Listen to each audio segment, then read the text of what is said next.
when I saw like, oh, it took them 7 tries, like it actually only took us 1 try with this roster. Yeah. So, Yeah. True, Yep. true. I Yep. was gonna Wait a tweet minute. something back, but I was like, no, like Welcome back, ladies and gentlemen, to Valorant. Yeah, obviously, Masters is underway on your other screen right now, but we've just seen the finalization of Game Changers in North America.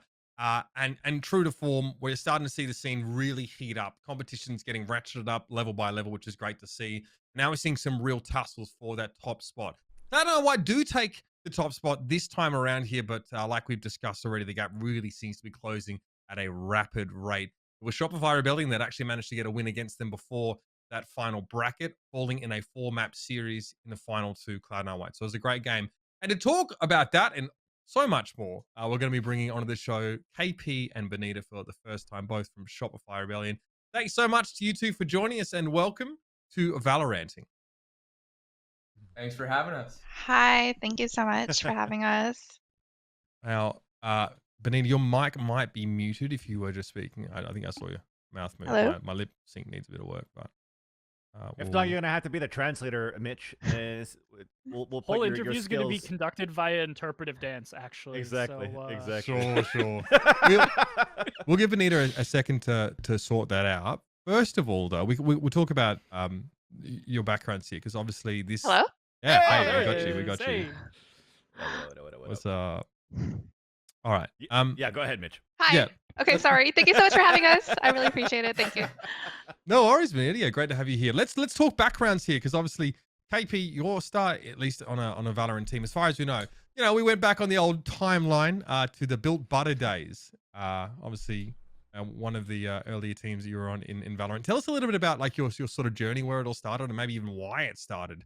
It's a decent Yeah. way to start. So, Built Butter was my first Game Changers team, but Mhm. before that, I was playing in the co-ed scene. And when I started in Valorant, uh, I was a Counter Strike player, and I transitioned to Valorant with my like Counter Strike team at the time, like just some friends.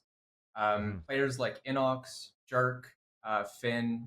Some of you guys might know those Mhm. names. Yeah. But Yeah. we started on Auction Supremacy, and very early on Valorant, like when VLR first was a thing, that team was 10th in NA. And then like Dreamland, Reformed were some of my other teams. I had a short stint with Elevate, the organization. Mhm. Um, Mostly good experiences. The entire time though, I was like in the closet, and Sure. so playing in that environment is definitely much different than a female Mm. team. And it was getting to like a breaking point, and like when Reformed disbanded, because Reformed is one of my favorite like teams I ever built. And when we decided to disband, I actually like was so at a low point in my life that I came out on Twitter. And then a couple weeks later, Flowerful, my current teammate on Shopify, she saw my post and forwarded it to the rest of the team. They asked me to try out for Built Butter. And from there, the rest is history. It just really clicked. Mm. Like, I could tell that the squad was definitely going to be the one to take down C9 White, but they just didn't have like an experienced leader. So I kind of filled that gap. And yeah. That's awesome. And I guess on the other end, bENITA, by the way, long time no see, bENITA. Good to see you again. Still grinding the scene. And that's Yeah. actually my question for you as well, because you've been around the scene for quite a while. I used to cast you back in like Counter-Strike 1.6 when you were winning with like SK Ladies. And then now I see like you're married and everything too. I thought it was time to like hang up the keyboard and the mouse, but then talk to us about your Sure. journey in Counter-Strike 1.6. What drew you into Valorant? And then, of course, the teams that you've joined to finally make it into Shopify right after. I mean, it's a long story. Like, I don't know where to even start. Like, I guess. We usually do 3-hour shows, bENITA, so take your time. I mean, all right. I started playing Counter Strike in '03, and back Yep. then I was just really inspired by a tournament called ESWC. I would see girls fly to Paris once a year for this tournament, Mhm. and I was just really inspired by that. I was like, wow, that's a really cool hobby. I want to do that. So I was like only 9 or 10 at the time. So I waited. I just kept grinding, and I loved playing Counter Strike. And I waited until I was a little bit older. So I signed my first contract in '09 with SK Gaming. Uh, won some tournaments, swapped to CS:GO. Was at the top for there for a long time as well, and then uh, we joined CLG. We created CLG Red in 2015, and swapped to Valor in 2020. Nice.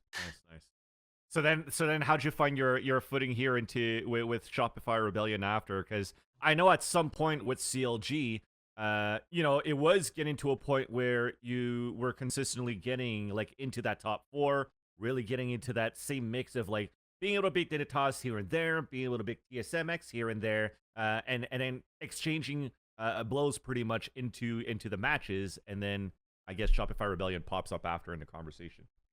Yeah, well, with CLG Red, it always felt like a like built-in process. Like every game changer that you look at that I played in was with a Mhm. different lineup, Yeah. Yeah, agreed. and it was really difficult to build that team. Really, really difficult. Like I, I guess a little bit stems from me being kind of picky Yep. because of the experience I have, and I always like hold myself to a very, very high standard.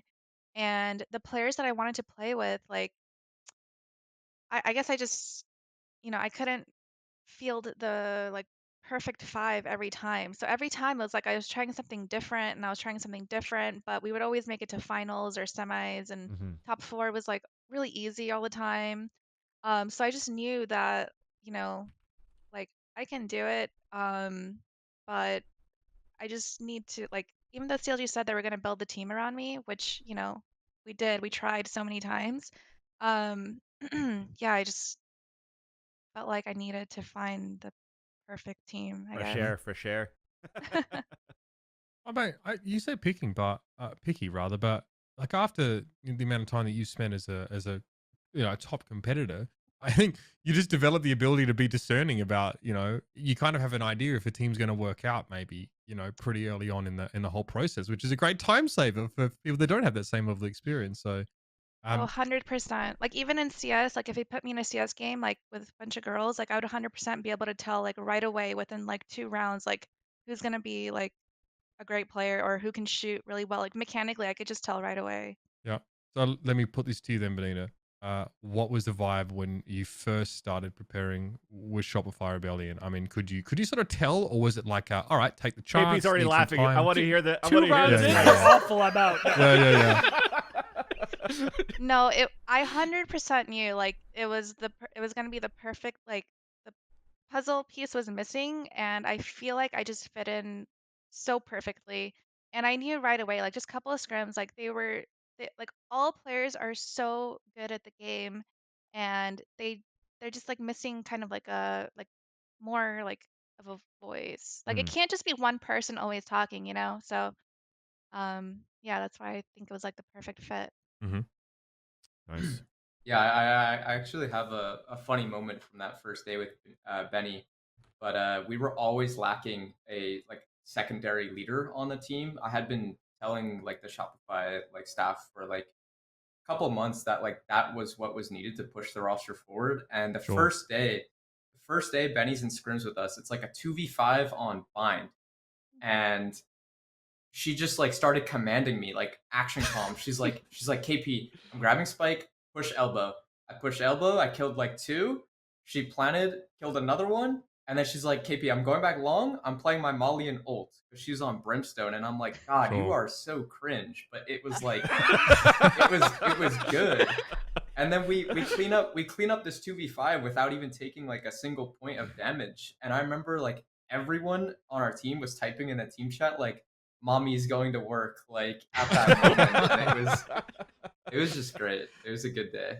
I love it. I love it. KP sort of expanding. I mean, like being able to play with someone with that level of like experience and command. I'd be really interested to hear sort of how that analogs over to your time in like tier 2 co-ed, because obviously like I played against you so much with Yeah. Virtuoso back when you were on like Reformed and Dreamland. I mean, that was a pretty regular matchup. It was And regular, so yeah. outside of I think like maybe Bob, you probably have the highest level of co-ed experience in all of Game Changers, if I'm not mistaken, at least. And so like how directly does that analog over, and like what are the key differences? I mean, obviously just in terms of like the professionalism of it, you don't have any more trovos going on, but how has sort of the transition been on like a competitive level, professionalism level, all of that? Okay, yeah. So I definitely think there was a big change early on when we were still built butter. There was definitely a change in the way I had to, like, as an IGL, give people criticism or point things out that I thought we should be doing. Um, from the co-ed scene, I was very very used to, like, uh, if you made a mistake in scrims or if someone was being a dickhead, you could just be like, yo, like, don't do that play again. Like, that was shit. Or, like, you could kind of say whatever. And I definitely noticed when I first joined Built Butter, there was like a way I had to change in my like tone and like process of like saying things. Mhm. But then as the team went on and like, especially like right now, like we've almost gotten back to a point where it's like that. It like feels very like bro like. You can kind of say whatever to anyone, and people won't take it like that deeply. In terms Is of that a like, good thing or not? I would say it's good. Like, obviously nobody says anything like bad in our Yeah. scrims or like practice, but definitely being able to criticize people and like being able to point out mistakes or things that you think should be done differently. And this is everyone on the roster does this now. It helps you get better more quickly. It's like just a culture of like open and candid communication where like no one's afraid to give feedback in any specific way. If I'm Right, interpreting you right, at least. Yeah. right, exactly. Because like, it makes it so that no one is like scared for their spot. It's more just like, hey, we're all saying this stuff to each other so we can get better. But that was the biggest change that I personally encountered like right away that I had to deal with. Besides that, the competitive drive, everything, it's so similar to any of my co-ed teams. Like, the amount of fun I have too is definitely the same. And then I would say I'm a lot more comfortable on like this team than I was on like any of my co-ed teams. Like, Sure. just in terms of like being able to be who I am, talk about the things I like talking about, like feeling like I fit in, much better. So That's awesome. That's awesome.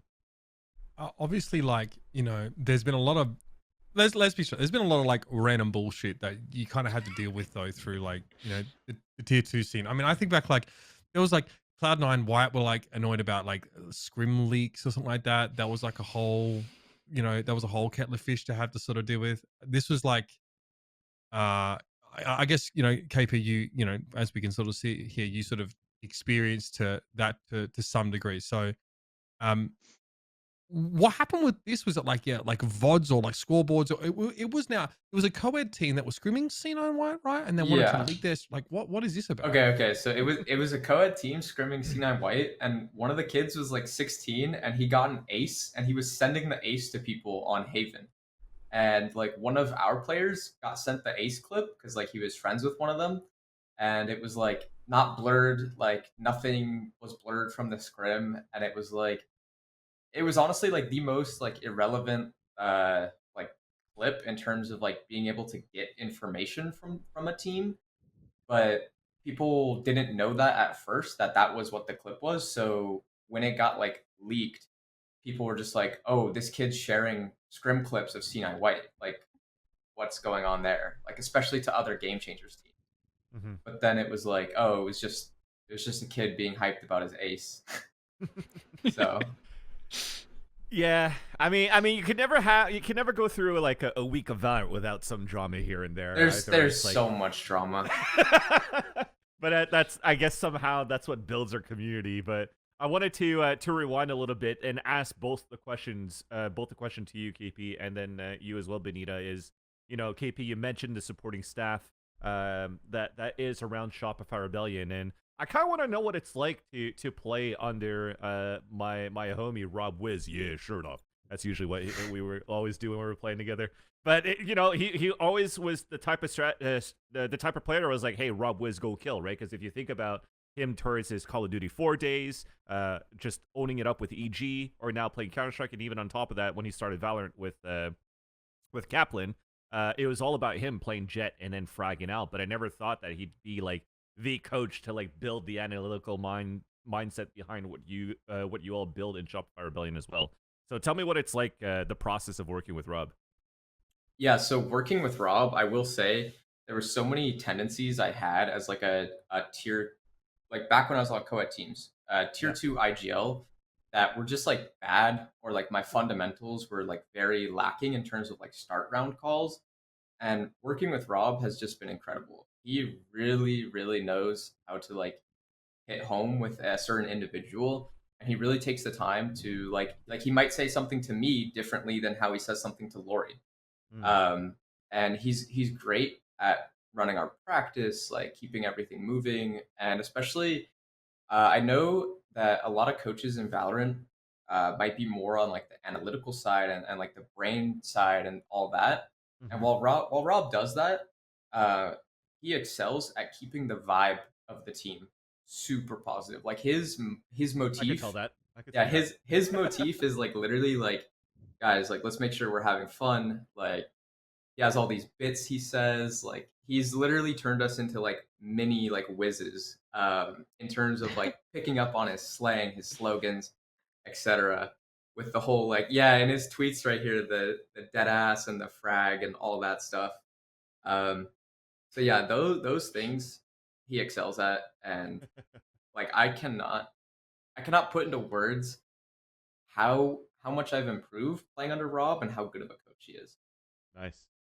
And bENITA, you had a shorter stint, of course, with Rob, but I'm pretty sure you all had the opportunity to hang out in Toronto during the Game Changers, during the event. So, what's the interaction been like with Rob, and even with the team in general too?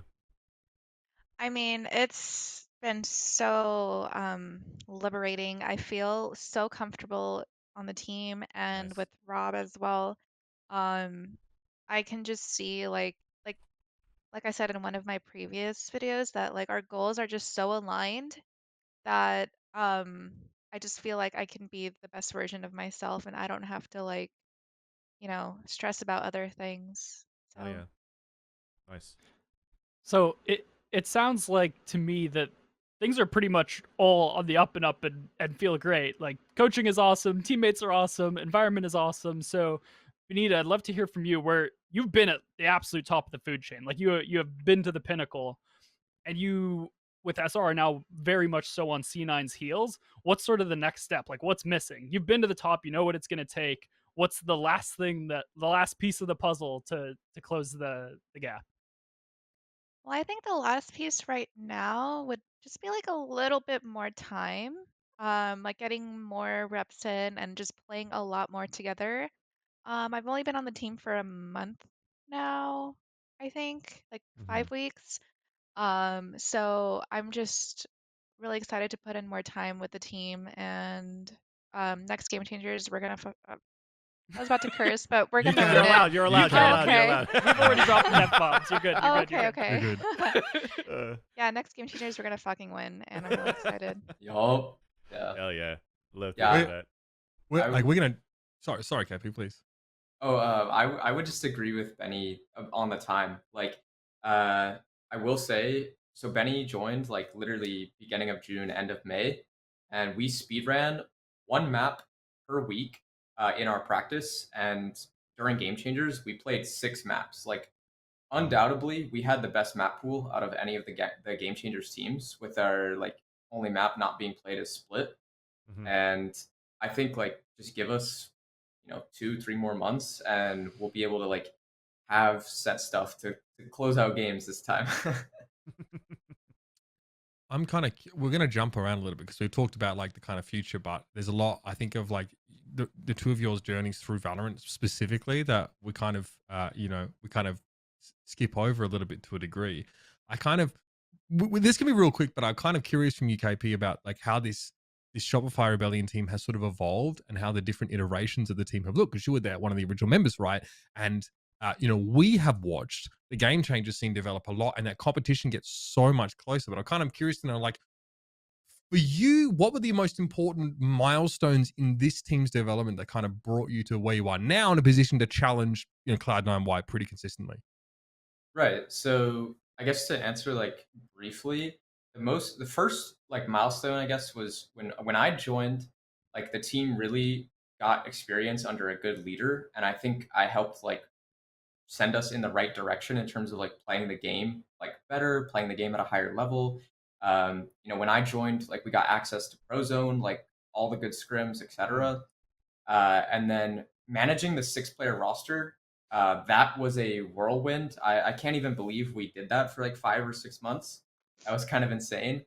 But when Han exited the team, I would say, nothing bad there. Just that was another milestone because it allowed us to like just practice with the same five like all the time. Show our best in the server at all times, and then I guess now the next milestone, which I had been a proponent of for a while, just getting that secondary voice on the roster, which was Right. Benny. And again, like Panini, amazing player, one of like my really really closest friends. But it was just like this team needed that second voice, and I think with Benny on the squad, everyone saw in this last Game Changers like how much we improved in just a month. Like uh, compared to the last, it was crazy. Hmm. I actually I wanted to touch on that a little bit more and ask you to develop a little bit more on that, KP, because I've seen the previews that we had for Game Changers and talking about like the involvement of bENITA into the team, and it's always it's a lot about the second voice, but what does that mean specifically? Is it like sometimes bENITA has to take over in terms of the IGLing, or is it like mid Yeah. round It's like calls, your or mid-round, early round, like exactly? how Yeah. does that like Right. functionally work between the two of you? I know it's early days yet, but curious to know where you're at. Right. So it's mainly in the mid round. There have been times where like example, like I swapped a controller for us. So like Viper, Mm, Astra, I just don't play Brimstone. And if I'm on one side of the map, or if I'm working on a lurk, for example, on Icebox, Benny is with the Goombas. We call Diana and Lori our Goombas. So she's with makes the sense. Goombas on A. Let's say we're doing like an A-sided default. Yeah. I might be on a lurk, and Benny might be with the pack towards A. And it's like if they get an opening, or let's say we get 2 picks on A, Hmm. Benny has the power to just make that call. Like, hey, let's just hit this. Like she trusts me that I'm on my lurk. I'm like playing my own game. She like leads the pack in those moments. Or it's like there have been rounds where I'm playing Breach on Bind, for example, and I made a mistake and I got picked off. Now it's like Hmm. a 4v3, 3v3, and Benny is again like in that mid round. I'm dead. They're hitting B site, and Benny's like, guys, take elbow. I'm planning the Hmm. spike. Like, I'm gonna go long, take elbow. Like, she's very commanding in those Mm, like mid round moments, especially when I'm dead, which is like mm, huge because we didn't have that before. So there mhm, was mm, a lot of times there was just no plan at all on our team. mm. Okay, so it deep. It's now not only the map pool that you're mentioning before, but now also in We have terms of redundancy, right? As well, if we exactly. need Yeah, it. Yeah. this is good. This is actually really good. I like the formula that is brought in now with bENITA joining the team. And speaking of bENITA as well, I want to bounce the question over to you, bENITA, in terms of you know we talked about your history going from Counter Strike to CS:GO to now into Valorant as well, where I'm not sure. Even for me, I feel that there's still some events that it currently still exist in Counter Strike Go for the women's scene, unless I could be totally wrong, because I know No, that you're Yeah. right. yeah, right. CLG Red still has a lot of Yeah. events that they're playing for and whatnot. And I wanted to ask you like the differences in terms of the support we're currently getting with Game Changers versus what CS:GO is getting, and was that a little bit more enticing for you to just switch over to Valorant, or was it another reason here as well? Oh, 100%. Like, Okay. towards the end of my CS:GO, not even the end of my CS:GO career, but like in the middle, like in the peak of my CS:GO career, we were playing for like 2 tournaments a year, maybe Hmm. 3. But regardless of those female tournaments, like my main focus like throughout my whole career has always been to just be considered like a really good player regardless of my gender. Of course. Which is why I was always such a target. Like I feel like I really focused on things like FPLC and Rank G. Yep. I made it to the Vegas land for Rank G. I qualified for FPLC 2 times, and I still would get kicked out. Mm-hmm. Mm-hmm. I would do all these things that, uh, like, I just never felt like I felt like the community always discredited me, like no Mm-hmm. matter what I did, whether it was winning a female LAN tournament, whether it was going to I don't know, another like open co-ed tournament and like doing well, whether it was winning the DreamHack closed qualifier like in 2016 or something like that, or like qualifying like through that open qualifier, qualifying for Rank G, FPLC, all these things I would do, I would always feel discredited. And like the community like really took a toll on me. I Mm-hmm. felt so like I felt shitty all the time. And Yeah. when I finally got benched, I just in 2020, I just took it as a sign from the universe. Like not only getting benched, but like just the community in general and how I was treated. I'm not saying like I'm an angel. I'm not saying things like that, but Mm-hmm. I Sure. felt very discredited. Like my accomplishments didn't mean anything. And that's why I just like right away I was like I was already I had day one access through CLG, so I was playing Valorant beta at 5 a.m. When it first launched, so I knew I was gonna swap like right Yeah. away. That's good. I feel at the end, you know, any type of community in any game, we fail really badly at that as well. I think, as you mentioned your struggles, Benita, it's just so prominent for anybody that's currently involved in the Game Changers when you've played in anywhere else in a different game, in a different esports, in a different team, co-ed or not. It's always been so difficult for you all, and I apologize for that it's so tough because another clear example too is for example even Potter that's is currently, Yeah. when she first started in the co-ed team with Quadia and EG, she got shit on so much, and then going into the coach for EG was 0-5 last season, and then everybody's just like fucking shitting and shitting and shitting, and it's just always such like an uphill battle for all of you, and I apologize for that, and I hope that someday soon we could actually all do a lot better into being more inclusive for any type of aspirations that we may have personally into a scene. So hopefully we'll do better here, Chad, as well. I think this is probably related because I can't imagine that Benita it would have been easy to lead that CLG roster. I mean, despite you mentioned you'd played with different sort of permutations of that team, right? They'd made changes to that roster often. It had been an org that you've been with for quite some time. Um, you obviously, leaving that team and going over towards Shopify Rebellion. I saw the tweet as well. You're sort of saying like, look, uh, a ton of ideal experience here. I'm willing to be molded as well, willing to conform. Kind of, Yeah. what was the last straw with this CLG team? Was it the fact that they kept changing the team up? Do you feel like it was constantly being chopped and changed? There was no consistency. Like, what was the final straw on CLG? If we're, following that thread. Well, the final straw was basically me coming back from such a high point in my life, Hmm. which would be like my wedding and my honeymoon. Sure. Um, Coming back from that into practice, like the last straw was basically like it just clicked one day during practice that like I don't feel like I belong and I'm not happy anymore. Hmm. And even though we had picked up Shinobi, like that was I was very hopeful like during that pickup process. I was so excited to have more staff on board to help with the structure and elevate the team. And um when that didn't work out as well as I thought it would, I'm you know, I was just like 7 years, like I can't like it's 7 years in esports is about 20 in my opinion. Yep. So It Holy shit, ages I feel us. um old as fuck. Yeah. It ages us. so 7 years on one organization, there was too many deeply rooted things that Yeah. were not working between like player, staff, management, org, the theory of or like not the theory, but like the way they approach things and yeah. Yeah. So I think it's that I can see there's a lot tied up in that. I guess, obviously, I know it's a big leap, right? Seems like that opportunity for change brings like a ton of opportunity for growth, though, as well. Um, and we've sort of seen evidence of that right Yeah. now. So, I mean, they made do it you seem feel like like I you was made the right dying. choice? I just want to throw that out there. They made it seem like I was gonna retire. Yeah. I or like I died or something. But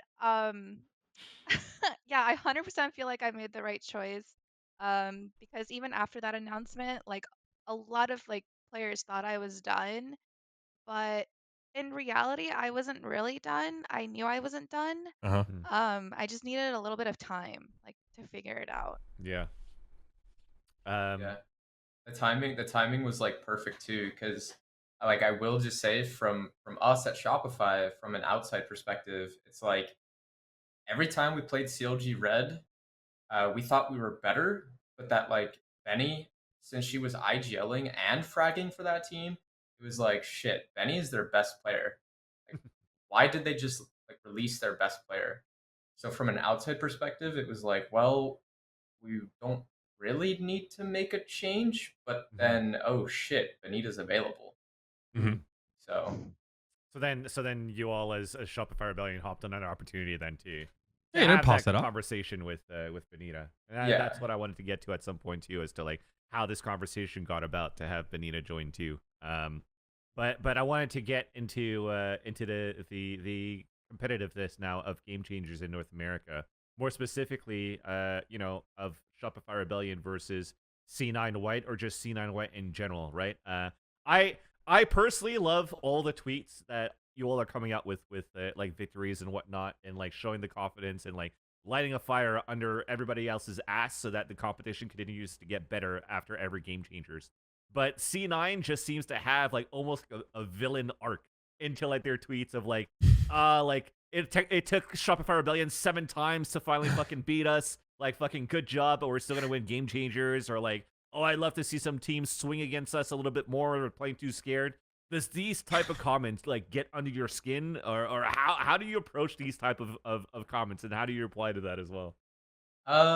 we just don't stoop to their level. Like this Mm. whole Game Changers, we were very much like just focused on ourselves, focused Yeah. on our own mental game. It's funny like that they're going with the whole villain arc thing. Um, I mean, it's just Twitter. Like honestly, Twitter Yeah. Yeah. Of course. personas, people are like that. So I don't take it too much to heart. Yeah. I thought some of the tweets were kind of funny because it's like, especially in the grand finals when like Alexis tweeted like they tried. I was like yeah, like we lost the whole series by like 2 rounds total. Yeah. Yeah, So yeah, it's like 2 11-13s and 1 overtime. yeah, yeah, Exactly. Right? but It's like but like end of the day, like outside the server, we're all like I'm good friends with like most of them, so I don't try and take it too much to heart. It is funny though seeing the tweets come from them. I Yeah. will say about the competitiveness. Oh my god, I can't speak of Game Changers NA is I feel like this Game Changers, well, especially the last three, but like this Mhm. one more than ever, us and C9 White are on our own island, and there's like a few teams that are catching the ferry towards that island, Mm. but for the most part, like most of the teams aren't even in line with their tickets yet, if that's a good analogy. I love it. I really really think that that was like the tightest and most competitive Game Changers, and it just showed like how far ahead we are. Like C9 only lost maps to us, and we only lost maps to C9 White, and besides that, we were both flawless. So, Yeah. Yeah. Yeah. That's or awesome. or, or no, sorry, they lost one to Misfits, but fucking Fracture. Um, Yeah, fractured a nice pocket pick, but then bENITA, for you, how does that go? Because I know you as being a very fierce competitor as well from your days Yeah. in Counter Strike till now. So how I do mean, you deal with about this? the tweets, like when I saw like, oh, it took them 7 tries, like it actually only took us 1 try with this roster. yeah. So Yeah. true, Yep, true. I yep. was gonna Wait a tweet minute. something back, but I was like, no, like I like it's stupid. I don't really like care as much to tweet something back Yeah. because at the end of the day, I do have respect for all the players and I try my best to have like really good sportsmanship and, be as professional as possible. Hmm. Um, but in reality, it only took us 1 try with this roster. So Um, Yeah. Awesome. without being a shit stirrer, I want to push on this a little harder because you did tweet sort of about a month ago, a couple of months ago, something like, like why are there rivalries being forced here? It's like Yeah. these rivalries come naturally, like, and people are just like trying to use the excuse of building rivalries behind like being toxic. Is this like on the same lines of what you're sort of talking about now? Well, I'm just so used to like, I hate to use the phrase like back in the day, but really honestly, back in the day, like the storylines were so natural. Like the Hmm. storyline between Potter and Allie, like always meeting Zaz and Giuliano in the finals, Yeah. those just naturally came like even back like we didn't really have like Twitter and like Reddit to like make forcefully make these storylines, but they came naturally because we were always meeting the same players in the finals. Hmm. And yeah, and I'm not a fan of Twitter and like farming the impressions, like Mm. forcefully like saying like rude things and then hiding behind the word banter. Like that's not right in my opinion. Like I think a lot of players have a lot to learn from like being like, showing some professionalism or like having just better sportsmanship. Yep. Like a lot of people, I do really feel like a lot of players are actually toxic, but they just hide behind the word banter and they get away with it. Mm. Yeah, a lot of players are bad winners and sore losers, and that's why like we didn't tweet shit during this game changers that was like too toxic or too bad because it's like all that does is it opens yourself up to get memed on and shit on when you lose, right? Sure. Like the furthest I think I went this game changers was calling TSM team sit and spawn because like they did. Uh-huh. But besides that, it's like I pretty much agree with Benny. Like Twitter has turned everyone into like gotta put on this persona, gotta farm the impressions, blah blah blah blah blah. Like shit, man. You think this is Valorant specific? And do you think like, and where do you think this comes from? You know what I mean? Because I I don't know if this has always been the way. I was gonna say, like it the reason why I view this like this way is because in the past I've seen people like do behave like this and then they in the it fucks up their future. Like they don't have like if you don't know like how something is going to rub someone off the wrong way or like they'll keep it in the back of their head for the rest of their life and like hold it against you Uh huh. and then in the future you might not be able to join this team. Like I saw it happen in front of my eyes in CS so much where people were just cutting their like future like um opportunities because of behaving this way. I saw it happen so much. So I knew like like just from past experience like this is not right. Like you should be like like have portray professionalism as much as you can. And you just never know if your quote unquote banter is going to rub someone off the wrong Yeah. way. Like, Sure. Um. Yeah, I mean, it's curious to see. It definitely seems like Valorant is very banter heavy, especially in North America. It's just something we've noticed. But a lot of the Mm. what onlookers don't realize is that some of the players, when they do it to each other, it's like there is an understanding there, and the context of the banter isn't always captured. And then people emulate that without having the understanding with other people, and that's what sort of leads to these sort of strange vibes. Can we ever say, so? I obviously you guys have just come back off this game changers this run. I would like to talk about it if you don't mind. If we like maybe talk about specifically the two C9 White matches you guys played, because like you said, it was really close. I want to talk about the upper bracket win that you managed to get against them, and Mm.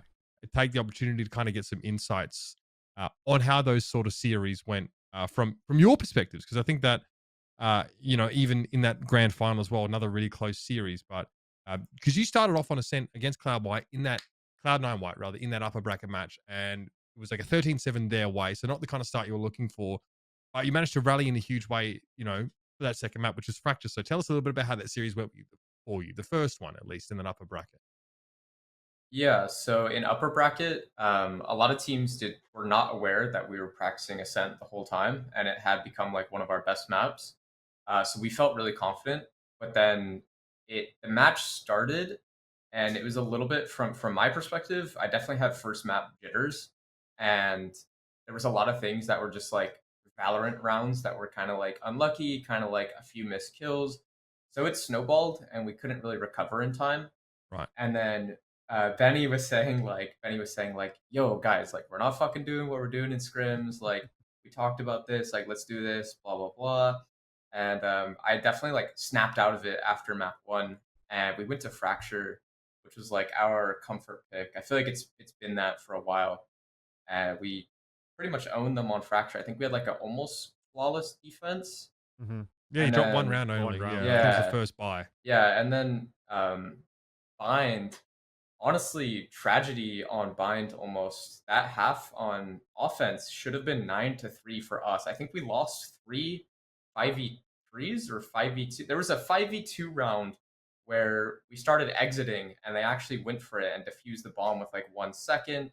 Oh, And I just gotta say, the mental was entirely different from this tournament compared to last. Like we mm. lost a 5v2 defuse with 1 second because like we started exiting to save our guns, and people like instantly we were like, all right, don't mind, like go next round. Like we still have like there's a lot of game left. We gotta play.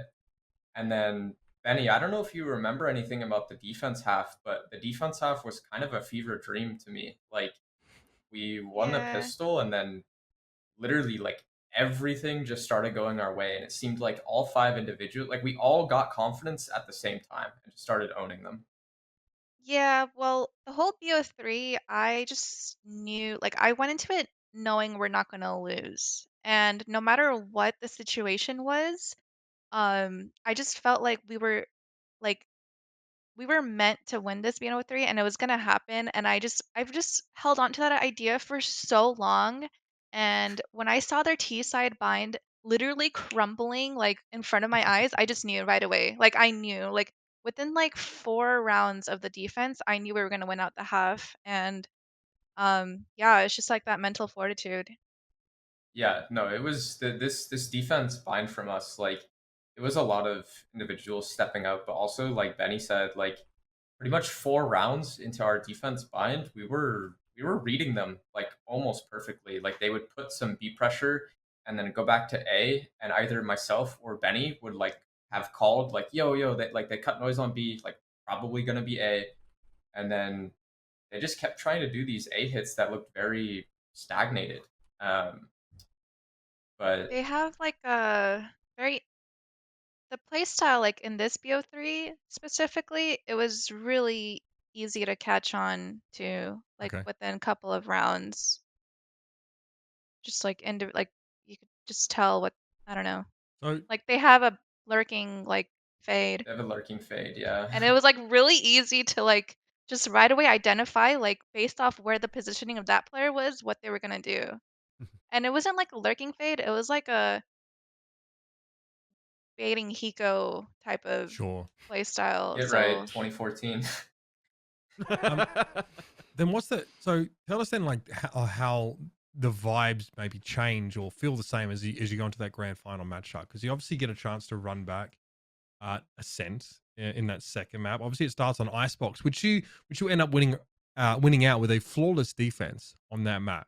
So as opposed to that upper bracket game, you start way stronger, or at least it definitely seems that way on paper. Tell us about like was that same belief there in this matchup, Benny? Like, where's the team at after sort of winning that first map, or is there a chance that there's like overconfidence like happening? The next three maps are so close; it's like just an unreal close series. But curious to hear how it went from your perspective. it wasn't overconfidence in my opinion.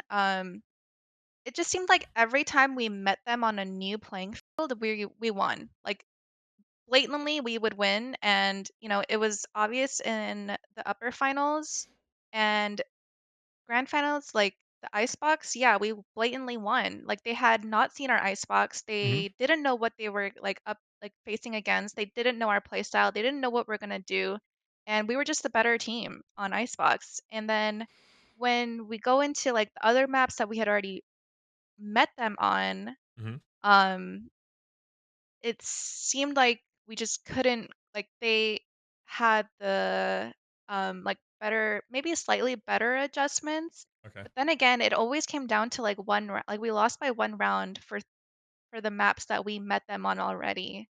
And yeah, we just maybe needed like, I think under that high pressure environment, like kind of we started playing to like not win. We started playing to like um Playing to I not don't lose, know. right? Yeah, Yeah, playing yeah, not Yeah. to lose. yeah. From my perspective of the finals, it's kind of like Benny said. Like they're and it's what I said earlier about the map pool. So we just play like all 6 maps besides split, and they very clearly like were not brushed up on ice, and I would say their frac was kind of lacking with like the Omen pick in upper final or sorry upper semi. So like ice, we just had the map pool advantage. Uh, their comp was kind of weird. Like I was also having a game, I was feeling it, and then like Benny said on the other maps, like my POV Ascent, we had to claw back. The score was 6-0 on like their side, so we were down 0-6. We clawed it back, and then at 11-9, we lost like a round that pretty much put us on eco, and then we lose the game 13-11. So Ascent, there wasn't really like a bad thought process going through my mind. I was like, okay, let's get Fracture just how we did last time, and then bag this series like easy. We get to Fracture. We have a 9-3 offense half. I think half the calls were literally like, Sonder, where do you want to go? Like, you're feeling it. Like, where do you want to go? And then we would just follow her up. And when we swapped to defense, um, they literally stole our playstyle on A main Fracture. Like, they actually copied it, like, word for word, bar for bar. And we didn't adapt in time. And also, like Benny said, like, in that high pressure, like, scenario, like, we just needed like a set play or like some type of like set piece to really close out this game. And like I definitely think some of these rounds were so close and just they edged us out barely, some fatigue set in, etc. And then on Breeze again, we had them at 12-9 on Breeze and should have, would have, could have. Mm-hmm. Mm-hmm. Just incredibly tight series. And they edged us out like in terms of stamina, like barely. So Sure. Yeah, Definitely tight series. with another BO3 that they had to play before though, right? It was tough series Yeah. for them. Mental, it had to be strong for both teams in that Yeah. BO3. I'm In pretty that over BO5. this format. Yeah. What Yeah. do you Yeah, guys it was a think? little bit tough. It Like, was a little bit yeah, tough. Well, let's talk about that actually, since you talk about being over the format. So I think one was the bracket, but I also what do you think? Because I asked the same question last week. What qualifier. do you think about the Swiss format for the beginning? Because some of them were BO1s, some of them were BO3s Okay, going into playoffs, right? so the Swiss format for the qualifier, I think Swiss is the better format because less Mhm. accidents happen. So you get a best of one, a best of one, and then any decider round. So like 2-0, 2-1, 2-2. All the decider rounds are best of three. That's Mhm. 5 chances for you to make it to the qualifier bracket. And I think 9 times out of 10, the better teams always make it through. I think Swiss is good. The Mhm. problem was in that playoff bracket, so it's 24 teams, I think, made the bracket. Mhm. Why the fuck are we playing a best of one in a $50,000 qualifier playoff bracket? I mean, For the upper, yeah. yeah, like we handedly we won our best of one 13-3 against Xset, and I will still say any day of the week that that best of one is really really bad. Like Gen G, for example, look at Gen G on the bracket. They lost at 13-11 to Sanrios, and that griefed their entire tournament. They had to go to lower bracket and face C9 White. Yeah. No, And C9 White. Yeah. the C9 White FF, like that griefed half the bracket. So like I told the admins this as the BO1 was happening. I was like, why are we playing a BO1? Even after winning the BO1, it's like, why the fuck was that a thing? Um, Mhm. so that was my main gripe with the format, and then also like having the main event crammed because Copenhagen or the VCT co-ed starts on Sunday. It's happened twice in a row now, and it's just shitty.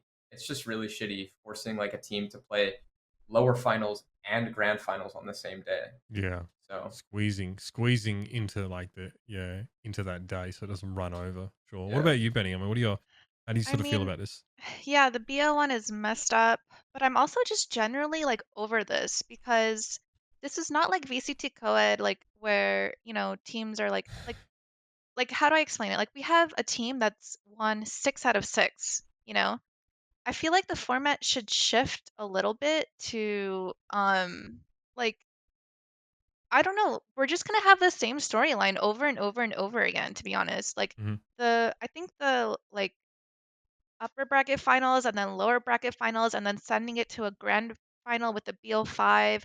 Like even like just in general, it's just getting old and I feel like maybe like a GSL format or something else at this point because we've had enough game changers to know where everybody stands a little bit and like the rankings. Mm. And I feel like a GSL format might just like spice it up a little bit and yeah, I don't know, like, we lost our seating in the upper bracket just because Oh TSM had a yeah, better like, that was mind-blowing to that me, was like, I've insane. never seen a tournament where you lose your seating like, a number 1 seeded team lost their seating in the semifinal or next match yeah, in Mhm. the semifinals But we won. because of, like I just couldn't like, I couldn't understand it. It's so bad, in Y- my opinion, Yeah, and I feel like they should be getting feedback from the people who are participating in the tournament and like the players. I don't know where they're getting like the formatting and the rules from, but I would like to see like 100% see a change for the next one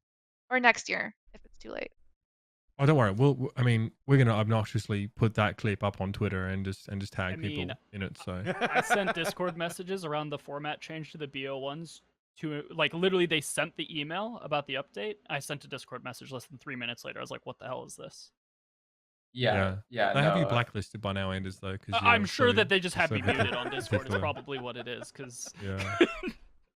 no, yeah, and like Benny's saying, I think a lot it went under the nose of a lot of people because I forgot to tweet about it, but we beat C9 White as the first seed in upper semis, and then we're facing TSM. Like we're doing the veto against TSM in upper final, and the coach of TSM is like, "Aren't we top seed?" And me and Rob are Sorry. just and me and Rob are just like, "Huh? Like, is this guy nuts? Like, what the fuck?" Mm. And then the admin's like, "Oh, that's right, TSM, you're top seed."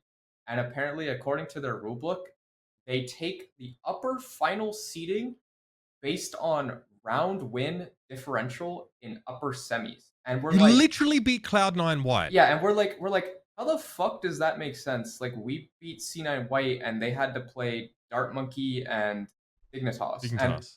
I think Dignitas is a great team, but it's like comparatively how are you making TSM the top seed? How did we lose number 1 seed without losing a series? Yeah, What?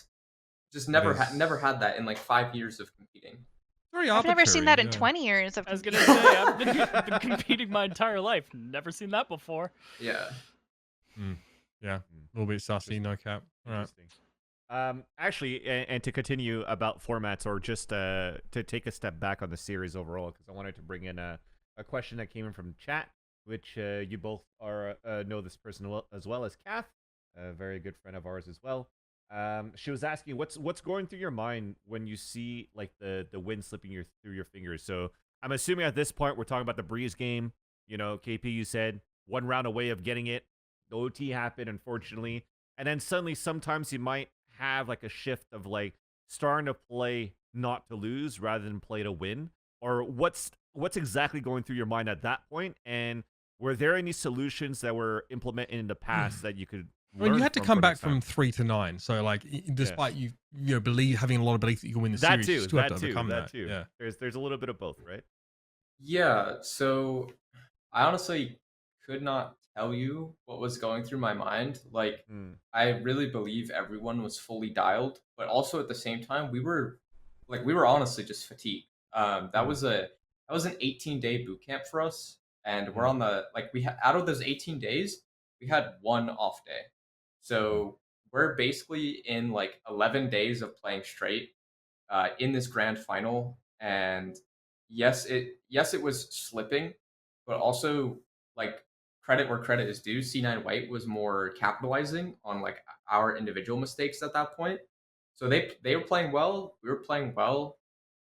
Really tight series. I do think just racking my memory, it just came down to a couple dumb individual mistakes that I feel like we made because we were pretty like burnt out by that point. Um, things that don't typically happen in scrims. There was a round where we were up 5-2 on Breeze or 5-3, and the bomb was down doors mm, 3v2. And typically we'd like come up with a plan, like, you know, like, Mhm. hey, like give up bomb, like you can't hold on to it. And in that moment, like everyone just individually played for themselves instead of us coming up with a plan together. And like I specifically like made a bad call and just realized I was like kind of being a burger for a moment, but Mm. nothing like I couldn't tell you what was going through my mind, you know? I was just in the moment. Yeah, Sure. yeah, yeah. Understandable. I mean, the thing is, like, for me, you know, usually I'm like pretty, I guess, I would have like, I feel like in the past, my blood would be boiling a little bit, Mhm. but I feel like I've grown so much as a player, like mentally, emotionally, that like, honestly, I just kept telling myself, like, I have so much respect for C9 White, 100%, and all the players on that team. Mhm. But I knew for a fact if we didn't play them in semifinals and then meet them again in that BO5, like we would have won. Mhm. I, I just knew that. And I just kept trying to like tell myself that to feel better. And I yeah. Sure. support this message. But they Like, did. Yeah, they it, did not. They would not have known. They would not have exactly. played against you. Yeah. And Look, yeah. look at the maps that SR came in clean against C9 on. They kind of dunked them. Mhm. And so it was literally Yeah. just classic curse of the run back, never lose the same thing twice reasons that they were able to win that series. So Yeah, Sure. and a little bit of bracket luck at play. right, and a Them little being number 5 seed, I'm so sorry, KP, but them being number 5 seed was a joke. Like, It's because of that forfeit, right, It's to because of the forfeit, Immortals. which Yeah. is, I mean, I'm not gonna kick a dog when it's down, but that is just glaring incompetence. Like, there's no Mhm. other way to put it. well, Yeah, I mean the way it panned out obviously They was, have and then I mean two Genji probably coaches. agree with Come on you, now. by the way. Genji probably, yeah, regretting having to take that matchup in our bracket. Look, I mean, all that aside, obviously, we're heading into more game changers programming very very soon. I think you've made it pretty clear, Shopify Rebellion, that you've come a long way towards closing that gap, and I mean taking that win in that series, and now having time as well to review that, come back. And for next time we go up against Cloud9 White, I think that adds. That's not going to be funny. That's a valid and organic rivalry that gets built up here because of how close the matches have been against them, right? We don't need to Mhm. force that one with banter. It just kind of is there now. So that's something for everyone who's fans of either Shopify or Cloud9 White or Game Changers to get excited about. We've been very lucky to be able to pick both your brains over the last sort of hour or so. So KP and bENITA, thanks so much for joining us on the show. It's been so cool to have you on. thank you so much. I really appreciate it. thank you. And yeah, hopefully next time we interview you, it's to look back over your win against Cloud9 White and a Game Changers victory. But thanks for joining us so far, and good luck, of course, in your upcoming games. Thank you so much. Thank you.